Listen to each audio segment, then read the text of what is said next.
Let's all go to the lobby. Let's all go to the lobby.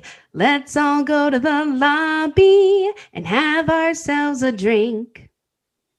All right, Michaela is singing. That means we are back in the lobby bar, but we are coming with another extra special lobby bar here today because we are doing something that is not recording this. We're pre-recording this, Michaela, but that's okay because I have a cocktail in mind that is it's something we've talked about on the podcast before because you and I big fans of martinis, right? And Can that's what confirm. this is. That's what this is. You may think that it's like a weak drink for weak-willed people, but it's not. It is strong as all get out because today we're talking about the Cosmopolitan. Hoo-hoo! Okay, so we do got to talk about this because Cosmopolitan, I feel like in the age of Sex in the City, I'm looking at you, Carrie and Samantha and Charlotte and Miranda. Okay, that was like the drink, and I think that show came out in 2004, maybe 2005. I can't quite remember, but it came You're out you are right with the Sex and the City Cosmos, but right. it came out in 1998. Actually, it's not Oh, to date did it? Oh ourselves my gosh. too far. Okay. And you did so good before I could even ask what it was no, most notable from. It is of course Sex and the City. Yeah. I mean, I remember in the early 2000s You ordering didn't that even thinking watch that I Sex and was, the City. I didn't. I had no idea, but I like pink drinks clearly, right? So I was like, "Ooh, Hmm. that's good." But then it became the thing to hate on a Cosmo. Like Mm. it was Crocs. It was like the opposite of the Crocs situation because we used to hate on Crocs and now we all love Crocs and well everybody but me because I don't want to like them. I don't Mm. think it's cool to like them ever. Wow, They were you're like a horrible. croc gatekeeper. Yes, exactly. So it's the opposite now because it was like Cosmos were amazing, and then everyone was like, "Oh my gosh, a Cosmo!" And so now it's like the most like basic drink for girls. I feel like, which is a totally sexist comment, and I get it, but they say that's what it is because it's like how hard can it be to make a good Cosmo? And I got to tell you, good Cosmos though are amazing. So It is hard to make a good Cosmo. Not too hard it because we're going to is. be making one here in the lobby bar right here. But a good Cosmo is awfully hard to beat, and the whole thing is full of booze. So you have to drink. You have to drink like the strongest woman or man out there if you want to handle more than a couple of Cosmos. So let's go ahead and put one of these together, Michaela. Apparently, this saw its peak popularity in 1990, according to this card right here. But into a shaker tin with some ice goes 1.5 ounces of vodka. Or you could use citrus vodka if you want. I don't know that I've ever made one with citrus vodka, but it's probably delicious. 1.5 ounces of that.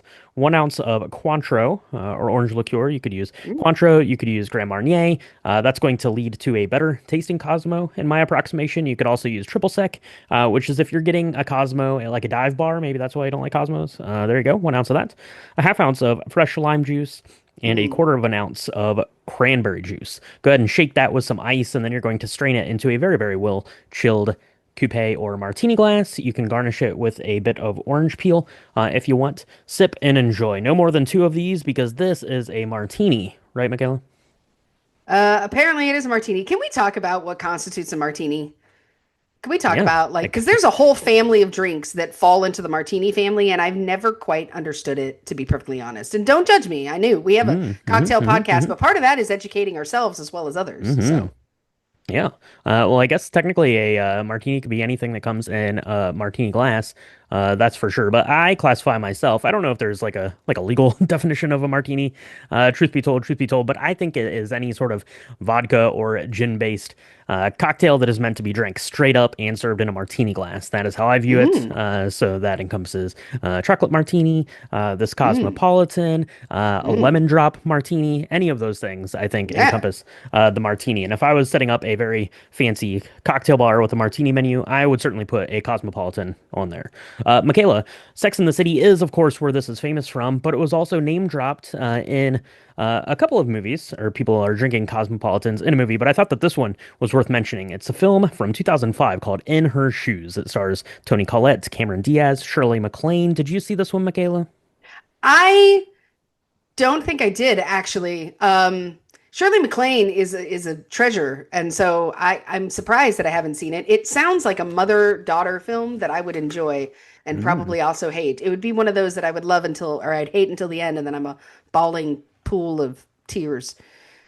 That's true. is That's what true. it Yeah, feels it's like. called a But feel-good romance. So yeah, you would for sure cry right here. But this film right here, it mentions the noble Cosmo because Shirley MacLaine's character wants to bond with her granddaughter by sitting down to watch Sex in the City and drink Cosmos. There you go. It's famous enough from Sex in the City that it gets name dropped in other films. So there you go. So that is our very special Cosmopolitan bonus episode of The Lobby Bar. Michaela, you going to go mix up a Cosmo? yes, I actually am. I'm gonna take a video of it. I'm gonna stream it to the world. It's gonna be amazing. We're All gonna make the right. best Cosmo ever right here on Drink the Movies. Right here. Throw on Sex in the City and let's have a Cosmo. All right. Thank you so much for tuning in, and we'll be back next week in The Lobby Bar.